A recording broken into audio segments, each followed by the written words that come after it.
నేను మీ దేవాంశని. ఇది హైదరాబాద్, ఓకేనా. మేము ఉండే సెక్యూరిటీ కమ్యూనిటీలో దాని లోపలే ఒక గార్డెన్ ఉంది. అది నేను చూపిస్తాను.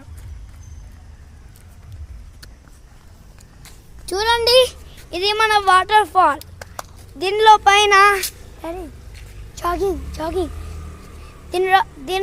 ఇక్కడ కలర్స్ వస్తాయి. నీకు కనిపిస్తుంది కదా, లైట్స్ ఉన్నాయి. అక్కడి నుంచి కలర్ వస్తుంది, అట్లా పైకి వస్తుంది. అయినా ఇప్పుడు వేయలేదు, ఎందుకంటే చీకట్లో ఆడికేస్తాడు, ఓకేనా.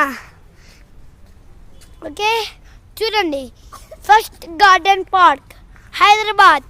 చూడండి, నా పేరు దేవాంశ్. మీకు తెలియదు కాబట్టి చెప్తున్నా, ఓకే. ఫస్ట్ నేను మీ ఫస్ట్ గార్డెన్ చూపిస్తా, ఓకేనా.